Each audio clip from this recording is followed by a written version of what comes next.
বেনামাজি পানি পানি বলে চিল্লাবে, কিন্তু এক ফোঁটা পানি কেউ দেওয়ার থাকবে না, এক ফোঁটা পানিও কেউ দিবে না। ওই কঠিন ময়দান মুহূর্তে মালাকুল মউত যখন সামনে এসে যাবে, তার শরীরের রক্ত চলাচল বন্ধ হয়ে যাবে। কত কঠিন! আল্লাহ যদি একটু দয়া না করেন আমার কি অবস্থা হবে গো।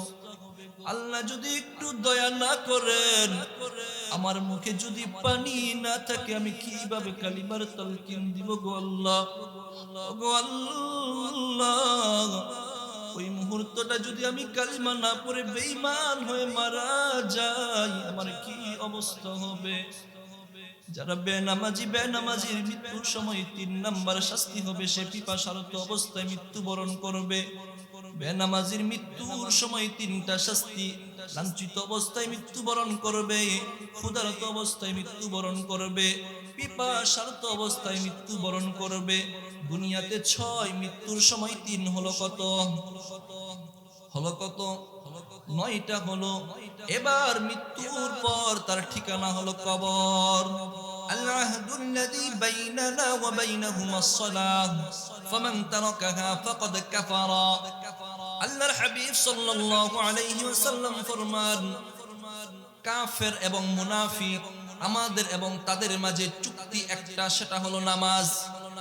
কাফের এবং মুমিন এই দুই দলের মাঝে চুক্তি কি? নামাজ। যতক্ষণ পর্যন্ত আপনি নামাজ পড়বেন, ধরা হবে আপনি ঈমানদার মুমিন। যখনই আপনি নামাজ ছেড়ে দিবেন, ধরা হবে আপনি ঈমানের খাতা থেকে নাম কেটে গিয়েছে, আপনি কাফের। ফামান তারাকাহা ফাকাদ কাফারা, স্পষ্ট ঘোষণা, আপনি কাফের। এই হাদিসের মধ্যে ব্যাখ্যা আছে। আমাদের প্রসিদ্ধ 4 ইমাম এই হাদিসটাকে নিয়ে ব্যাখ্যা করেন। এই হাদিসে তো স্পষ্ট বলা আছে নামাজ ছেড়ে দিলে কাফের, কিন্তু সকলের নিকট আবার কাফের হয়ে যায় না। একজন ইমাম আহমদ ইবনে হাম্বল রাহিমাহুল্লাহ عنده أن تارك الصلاة فقد كفر فيقتل مرتدة। ইমাম আহমদ ইবনে হাম্বল রাহিমাহুল্লাহর মাযহাব অনুসারে, তিনার মত অনুসারে, যে ব্যক্তি নামাজ ছেড়ে দিবে সে কুফরি করলো। ফায়ুকতালু মুরতাদ্দাতান, যে কুফরি করলো সে ঈমান থেকে বের হয়ে গেল কিনা? ঈমান থেকে বের হয়ে যাওয়াকে বলা হয় মুরতাদ। ইমাম আহমদ ইবনে হাম্বল রাহিমাহুল্লাহ বলেন তাকে মুরতাদ হিসেবে হত্যা করা হবে। নামাজ ছেড়ে দিবেন, আহমদ ইবনে হাম্বল রাহিমাহুল্লাহর মতে নামাজ ছেড়ে দিলে কাফের, আর ওই কাফেরকে মুরতাদ হিসেবে হত্যা করা হবে, কতল করা হবে। তারপরে দুইজন ইমাম শাফিঈ এবং ইমাম মালিক عندهما أن تارك الصلاة لا يكفر ولكن يقتل حدا। ইমাম শাফিঈ এবং মালিক রাহিমাহুমাল্লাহ এই দুইজনের মত অনুসারে যারা নামাজ ছেড়ে দেয় তারা কাফের হয়ে যায় না, তবে যারা নামাজ ছেড়ে দেয় তাদেরকে হদ হিসাবে হত্যা করা হবে। নামাজ ছেড়ে দিবা কেন? কাফের হও নাই, কিন্তু নামাজ ছেড়ে দেওয়ার কারণে তোমাকে হত্যা করা হবে। এবার বাকি রইল আমাদের ইমাম আযম আবু হানিফা রাহিমাহুল্লাহ عنده أن تارك الصلاة فلا يكفر ولا يقتل ولكن يحبس ويتدبر حتى يصلي। ইমাম আযম আবু হানিফা রাহিমাহুল্লাহর মত অনুসারে যারা নামাজ ছেড়ে দেয় তারা কাফেরও হয় না, তাদেরকে হত্যাও করা হবে না, তবে তাদেরকে বন্দী করা হবে। ওয়ায়ুহবাসু ওয়ায়ুতাদাব্বারু, তাদেরকে বন্দী করা হবে, নামাজের প্রশিক্ষণ দেওয়া হবে, নামাজের তালিম দেওয়া হবে। হাত্তা ইউসাল্লিয়া, যতদিন পর্যন্ত সে নামাজ না পড়বে ততদিন তাকে বন্দী করে রাখা হবে। ওই হাদিস যে বললাম তিরমিজির 2621 নম্বর হাদিস, এই হাদিসের ব্যাখ্যা হলো এটা। এজন্য অনেক ইমাম বলেন যে নামাজ না পড়লে কাফের, সরাসরি কাফের। ওই যে ইমাম আহমদ ইবনে হাম্বল সরাসরি কাফের, হত্যাও করা হবে। শাফিঈ মালিক রাহিমাহুল্লাহ কাফের হবে না, কিন্তু হত্যা করা হবে। আমাদের ইমাম আবু হানিফা রাহিমাহুল্লাহ খুব বিচক্ষণ মানুষ, চিন্তা করলেন যদি নামাজ ছেড়ে দিলে আর হত্যা করা হতো আর কাফের হয়ে যেত, কয়দিন টিকতেন? চিন্তা করবেন যে আজকে থেকে আমি 5 ওয়াক্ত নামাজ পড়বো, দেখবেন 2 দিন পরেই নামাজ ছুটে যাবে। শয়তান ধোঁকা দিচ্ছে, এটার ব্যাখ্যা আছে মুহতারাম হাজিরিন। এই গেল 8 নাম্বার। নামাজ ছেড়ে দিলে কারো মতে কাফের, কারো মতে হত্যা করা হবে, আর সর্বশেষ মত হলো আপনাকে বন্দী করা হবে যতদিন পর্যন্ত নামাজে ফিরে না আসে। তো আমরা যেহেতু আল্লাহ ইহসান করছেন, স্বাধীনভাবে ঘোরাফেরা করতেছি, এজন্য নামাজ পড়ার দরকার আছে না? আমরা যেন 5 ওয়াক্ত নামাজ জামাতের সাথে মসজিদে আদায় করতে পারি, আল্লাহ তৌফিক দান করেন। সর্বশেষ 9 নাম্বার, কয়েকটা হাদিসের আলোকে নামাজ না পড়লে দুনিয়াতে শাস্তি 6টা। কয়টা? দুনিয়াতে শাস্তি 6টা, মৃত্যুর সময় শাস্তি 3টা, কবরে শাস্তি 3টা, কিয়ামতের দিন 3টা।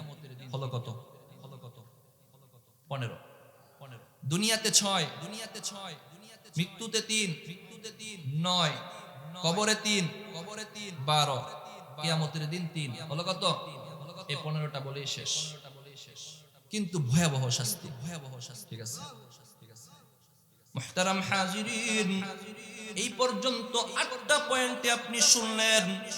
যদি আমি নামাজ ছেড়ে দেই, বাসায় যারা মা বোনেরা শুনতেছি, পুরুষরা তো মসজিদে জামাতে নামাজে আসে, তারা নামাজ না পড়লে বোঝা যায়, দেখা যায়, কিন্তু বাসায় মহিলারা কয় ওয়াক্ত নামাজ পড়লো, কোন ওয়াক্তে ছুটে গেল, এই হিসাব রাখাও কষ্ট, অনেক মুশকিল। ও আমার মা বোনেরা যারা শুনতেছি, খুব খেয়াল রাখবো। এই পর্যন্ত শুনলাম নামাজ ছেড়ে দিলে আমাকে জাহান্নামে যেতে হবে। এই পর্যন্ত শুনলাম নামাজ ছেড়ে দিলে আমাকে কিয়ামতের দিন আল্লাহর দরবারে সিজদা দিতে দেওয়া হবে না। এই পর্যন্ত শুনলাম নামাজ না পড়লে আল্লাহর দরবারে রুকু দিতে পারবো না। এই পর্যন্ত শুনলাম নামাজ না পড়লে আমি পথভ্রষ্ট হয়ে যাব। এই পর্যন্ত শুনলাম কিয়ামতের দিন নামাজের হিসাবটা সর্বপ্রথম দেয়া হবে। এই পর্যন্ত শুনলাম নামাজ না পড়লে আমাকে মুনাফিকের খাতায় আমার নামটা লেখা হয়ে যাবে। এই পর্যন্ত শুনলাম নামাজ না পড়লে আমি কাফেরের সাদৃশ্য হয়ে যাব, আমাকে হত্যা করা হবে। ও আমার ভাই, সর্বশেষ এবার আমি শুনবো, দুনিয়াতে যে আমি বসবাস করতেছি, দুনিয়াতে আমার জন্য 6টা শাস্তি। 1 নাম্বার, ইয়ামহাকুল্লাহুল বারাকাতা মিন উমরিহি, 1 নাম্বার আমার জীবন থেকে আল্লাহ বরকত উঠাইয়া দিবেন। নাউজুবিল্লাহ বলবেন না? যেই বরকতের জন্য আমি সারা দিন ঘুরপাক খাচ্ছি, একটু বরকতের জন্য ইমাম সাহেবের কাছে দোয়া করতেছি। ইয়ামহাকুল্লাহুল বারাকাতা মিন উমরিহি, যারা নামাজ পড়ি না, নামাজ ছেড়ে দেই, খুব হিসাব মিলিয়ে নিব। দুনিয়াতে শাস্তি হলো 6টা। 1 নাম্বার, তার জীবন থেকে আল্লাহ বরকত উঠাইয়া নিবেন। 2 নাম্বার, লা ইস্তাজিবুল্লাহু লিদুআইহি, সে যে দোয়া করে বেনামাজির কোনো দোয়া আল্লাহ কবুল করেন না। দুনিয়াতে শাস্তি 2 নাম্বার, বেনামাজির কোনো দোয়া আল্লাহ কবুল করেন না। 3 নাম্বার, তাযহাবু আলামাতুস সালাতি মিন ওয়াজহিহি, বেনামাজির চেহারা থেকে আল্লাহ নূর উঠাইয়া নেন। দেখবেন কত সুন্দর, কিন্তু নামাজ পড়ে না, দেখতে কুত্তার মতন লাগে, ঠিক কিনা? কিন্তু নামাজ পড়ে চেহারাটা কালো হলেও খুব মায়া লাগে। দুনিয়াতে 3 নাম্বার শাস্তি হলো তাযহাবু আলামাতুস সালাতি মিন ওয়াজহিহি, তার চেহারা থেকে আল্লাহ নূর উঠাইয়া দিবেন। দুনিয়াতে তার 4 নাম্বার শাস্তি হলো তামাক্কাতুহু আলা জামিইল মাখলুকাতি আলাল আরদ, বেনামাজিদেরকে দুনিয়ার মানুষ না, শুধু গাছ গাছালি সহ সকল পশু পাখি বেনামাজিরে ঘৃণা করে। আমি হয়তো দেখি না, কিন্তু কুকুররাও, গরু ছাগলও বেনামাজিরে ঘৃণা করে। বেনামাজির দুনিয়ার 4 নাম্বার শাস্তি হলো সমস্ত মাখলুকাত, জমিনে যত মাখলুকাত আছে সব মাখলুকাত বেনামাজিকে ঘৃণা করে। বেনামাজির দুনিয়ার 5 নাম্বার শাস্তি হলো লা ইউসিবুল্লাহু ফি দুআইল মুমিনিন, বেনামাজি যে নেক কাজ করে, নামাজ ছাড়া আরো যে সাদাকা করে, নামাজ ছাড়া আরো যে ভালো কাজ করে, সামাজিক কাজগুলো করে, বেনামাজির সামাজিক কাজ আরো যত নেক কাজ আছে, কোনো কাজ আল্লাহ কবুল করেন না। বেনামাজির 5 নাম্বার দুনিয়ার শাস্তি হলো বেনামাজি নামাজ ছাড়া আরো যে কাজগুলো করে, নেক কাজ, ওগুলো আল্লাহ কবুল করেন না। 6 নাম্বার, বেনামাজির দুনিয়ার শাস্তি হলো লা ইয়াশতামিলা ফি দুআইল মুমিনিন, বেনামাজির জন্য ইমাম সাহেবকে বাসায় নিয়ে দোয়া করাইবেন। বেনামাজির জন্য আপনি যত মুমিন দুনিয়াতে যারাই দোয়া করুক, দোয়া কবুল করা হয় না। বেনামাজি যদি মরে যায় তাহলে এলাকার সবাই যদি দাওয়াত দিয়া খাবান কবুল হবে নি। বেনামাজির দুনিয়ার 6 নম্বর শাস্তি হলো বেনামাজির জন্য দুনিয়ার সমস্ত মানুষ মিলেও যদি দোয়া করে দোয়া কবুল হয় না। এই হলো বেনামাজির দুনিয়ার 6টা শাস্তি। 1 নাম্বার ছিল বরকত উঠায়া নেয়, 2 নাম্বার ছিল তার দোয়া কবুল করা হয় না, 3 নাম্বার ছিল তার চেহারা থেকে নূর উঠায়া নেন, 4 নাম্বার ছিল সমস্ত মাখলুকটাকে ঘৃণা করে, 5 নাম্বার ছিল তার কোনো নেক আমল কবুল করা হয় না, 6 নাম্বার কোনো মুমিনের দোয়ার মধ্যে তাকে অন্তর্ভুক্ত করানো হয় না। এই হলো বেনামাজির দুনিয়ার 6 শাস্তি। এবার দুনিয়ার পর মানুষের কোন মৃত্যু এসে যায়, মৃত্যুর সময় যখন মানুষটা মৃত্যুর দুয়ারে ঢলে পড়ে, বেনামাজির মৃত্যুর সময় শাস্তি কয়টা? 3টা শাস্তি। মৃত্যুর সময় শাস্তি 3টা। 1 নাম্বার ওয়ায়ামুতু জালিলা, 2 নাম্বার ওয়ায়ামুতু আতশানা, 3 নাম্বার ওয়ায়ামুতু জুআনা।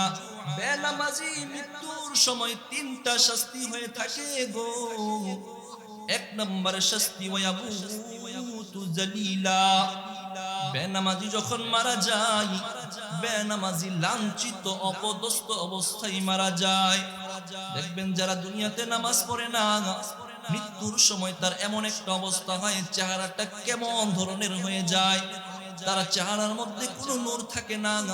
পাশে বসে যে এক ভাই সূরা ইয়াসিন তেলাওয়াত করবে, কালিমার তালকিন দিবে, ওই মানুষটাও খুঁজে পাওয়া যায় না। বেনামাজির শেষ ঠিকানা হয় মৃত্যুর সময় লাঞ্ছনা, লাঞ্ছনা, লাঞ্ছনা। মৃত্যুর সময় বেনামাজির 2 নাম্বার যেই শাস্তিটা হয় ওয়ায়ামুতু জুআনা, বেনামাজিকে আল্লাহ ক্ষুধা অবস্থায় মৃত্যু দেন। দেখবেন মৃত্যুর 10 বছর আগে থেকে সে প্যারালাইজড হয়ে গিয়েছে, খাইতে পারে না, অনেক সম্পদের মালিক, কিন্তু ডাক্তার বলে দিয়েছে সকালে 1 ফোঁটা জুস, দুপুরে 2টা রুটি, রাত্রে আবার জুস, এর চেয়ে বেশি খাওয়া যাবে না। বেনামাজিরে আল্লাহ মৃত্যুর সময় ক্ষুধা অবস্থায় মৃত্যুবরণ করান। বেনামাজির মৃত্যুর সময় 3 নম্বর শাস্তি হলো ওয়ায়ামুতু আতশানা, বেনামাজি মৃত্যুর সময় পিপাসার্ত অবস্থায় মৃত্যুবরণ করবে। বেনামাজি পানি পানি বলে চিল্লাবে, কিন্তু 1 ফোঁটা পানি কেউ দেওয়ার থাকবে না, 1 ফোঁটা পানিও কেউ দিবে না। ওই কঠিন ময়দান মুহূর্তে মালাকুল মউত যখন সামনে এসে যাবে, তার শরীরের রক্ত চলাচল বন্ধ হয়ে যাবে। কত কঠিন! আল্লাহ যদি একটু দয়া না করেন আমার কি অবস্থা হবে গো। আল্লাহ যদি একটু দয়া না করেন, আমার মুখে যদি পানি না থাকে, আমি কিভাবে কালিমার তালকিন দিব গো আল্লাহ, গো আল্লাহ। ওই মুহূর্তটা যদি আমি কালিমা না পড়ে বেঈমান হয়ে মারা যাই, আমার কি অবস্থা হবে। যারা বেনামাজির মৃত্যুর সময় 3 নাম্বার শাস্তি হবে, সে পিপাসারত অবস্থায় মৃত্যুবরণ করবে। বেনামাজির মৃত্যুর সময় 3টা শাস্তি, লাঞ্ছিত অবস্থায় মৃত্যুবরণ করবে, ক্ষুধারত অবস্থায় মৃত্যুবরণ করবে, পিপাসারত অবস্থায় মৃত্যুবরণ করবে। দুনিয়াতে 6, মৃত্যুর সময় 3 হলো কত? হলো কত? 9টা হলো। এবার মৃত্যুর পর তার ঠিকানা হলো কবর। মৃত্যুর পরে যখন বেনামাজি কবরের মধ্যে যাবে, ওই কবরের কঠিন মুহূর্তেও তার শাস্তি হবে 3টা। কবরের মধ্যেও বেনামাজিকে 3টা শাস্তি দেওয়া হবে। ইউদাইকুল্লাহু কবরাহু হাত্তা তাখতালিফা আদলাআহু। ও আমার ভাই, যারা নামাজ ছেড়ে দেয় একটু চিন্তা করব। দুনিয়ার এত আলোক সজ্জা দেখে, এত প্রশস্ততার মধ্যে আমি ঘুমাই, 3.5 হাত কবরের মধ্যে একটু তো নড়ার জায়গা নাই। বেনামাজিদেরকে আল্লাহ ওই কবরের মধ্যে, বেনামাজির 2 পাশের কবরের মাটি এমন জোরে চাপ দিবে গো, বেনামাজির দুই পাশের পাঁজরের হাড় ভেঙে একটার একটার ভিতরে ঢুকে যাবে। আল্লাহ বলেন ইউদাইকুল্লাহু কবরাহু হাত্তা তাখতালিফা আদলাউহু। বেনামাজির কবরের দুই পাশের মাটি এমন জোরে চাপ দিবে হাত্তা তাখতালিফা আদলাউহু, বেনামাজির পাঁজরের হাড় ভেঙে একটা অপরটার ভিতরে ঢুকে যাবে। বেনামাজির কবরের ভিতরে দুই নম্বর শাস্তি হবে ইউকিদুল্লাহু আলাইহি নারা। আল্লাহ বেনামাজির কবরের ভিতরে জাহান্নামের আগুন প্রজ্বলিত করে দিবেন। বেনামাজির কবরের মধ্যে তিন নাম্বার শাস্তি হবে গো।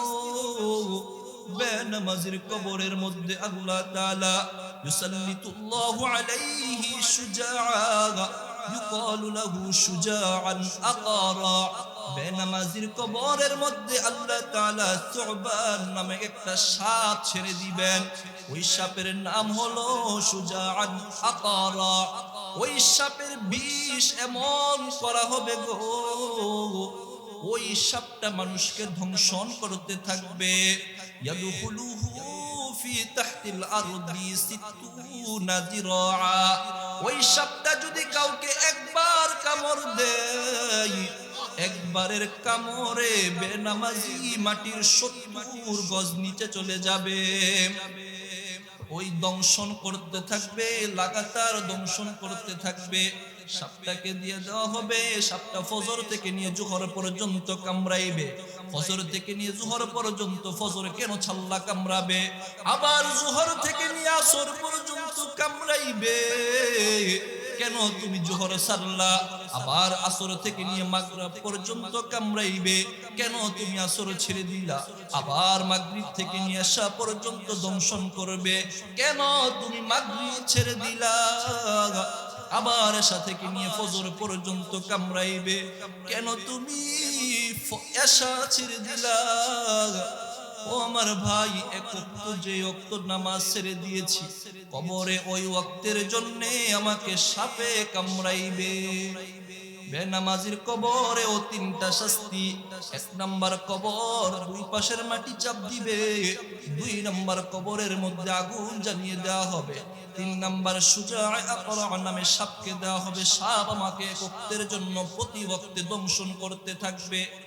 এই হলো বেনামাজির কবরের তিন শাস্তি। দুনিয়াতে 6, মৃত্যুর সময় 3, আর কবরে 3 হলো কত? হলো 12। এবার কবর থেকে নিয়ে আমাকে কিয়ামতের ময়দানে উঠানো হবে।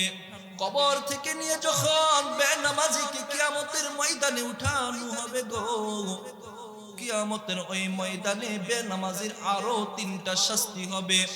বেনামাজির কিয়ামতের ময়দানে প্রথম যে শাস্তিটা হবে, এক নাম্বার শাস্তি হবে ইউসাল্লিতুল্লাহু আলাইহি নারা জাহান্নাম। আল্লাহ তাআলা প্রথমেই বেনামাজির জন্য জাহান্নামের ঘোষণা করে দিবেন। এই নাফরমান কোথা থেকে এসেছে? নাফরমান, আমি তারে শ্বাস প্রশ্বাস দিয়েছিলাম, খাবার দিয়েছিলাম, কত কিছু দিলাম, সে আমার একটা সিজদা দেয় নাই, তার জন্য আজকে জাহান্নাম নির্ধারিত হয়ে যাবে। কিয়ামতের ময়দানে প্রথম বেনামাজির শাস্তিটা হবে তার জন্য জাহান্নামের শাস্তি। তারপর বেনামাজি আল্লাহর কাছে ফরিয়াদ করবে, আল্লাহ দুনিয়াতে বুঝি নাই, একটা বারের জন্য কি মাফ করে দেওয়া যায় না? ইয়ানজুরুল্লাহু ইলাইহি নাজরাল গাদবি ওয়া ইয়ালহিকুহু লাহমা ওয়াজহিহি। বেনামাজির দিকে 2 নাম্বার শাস্তি হবে কিয়ামতের ময়দানে। আল্লাহ তখন বেনামাজির দিকে রাগের চেহারা নিয়ে তাকাইবেন। নজরাল আইনিল গাদাব, আল্লাহ রাগের গুসার চাহনি দিয়ে বেনামাজির দিকে তাকাইবেন। ওয়া ইয়াকাউ লাহমা ওয়াজহিহি, সাথে সাথে বেনামাজির চেহারার গোশতগুলো খসে খসে জমিনে পড়ে যাবে। বেনামাজির কিয়ামতের ময়দানে দ্বিতীয় শাস্তি, তার চেহারার গোশতগুলো জমিনে খসে পড়বে। তারপর 3 নাম্বার বেনামাজির কিয়ামতের ময়দানে শাস্তি হবে ইউহাসিবুল্লাহু হিসাবান শাদীদা ওয়া ইয়া'মুরু বিহিন নার। বেনামাজির জন্য আল্লাহ তখন ফেরেশতাদেরকে বলবেন, আমার এই নাফরমান বেনামাজি আমার একটা সিজদা দেয় নাই, আজকের হিসাবটা তার কঠিন বানাইয়া দাও। হিসাবটা তার কঠিন হয়ে যাবে। হিসাব যখন কঠিন হয়ে যাবে, ওয়ায়ামুরুল্লাহু বিহিন নার, তখন ওই ব্যক্তিটার জন্য জাহান্নাম নির্ধারণ হয়ে যাবে। আল্লাহু আকবার। বাঁচার সুযোগ আছে? বাঁচার কোনো সুযোগ নেই। নামাজে ছাড়তেছি, দুনিয়াতেও শাস্তি, মৃত্যুর সময়ও শাস্তি, কবরও শাস্তি, কিয়ামতের ময়দানেও শাস্তি। শাস্তি পেয়ে সর্বশেষ জাহান্নামই ঠিকানা। তাহলে একটা নামাজ ঠিক করলে কি এমন লসটা হবে? আমার কিছু লস হবে না। পায়ে ধরে বলে যাই আমার বাবারা, যুবক ভাইয়েরা, পর্দার আড়ালের মারা, নামাজ ছাড়বেন না। আমরা যেন 5 ওয়াক্ত নামাজ সঠিক সময়ে, যথাসময়ে, সঠিকভাবে আদায় করতে পারি। আল্লাহ তৌফিক দান করে। আজানের সময় হয়ে গিয়েছে, ইনশাআল্লাহ।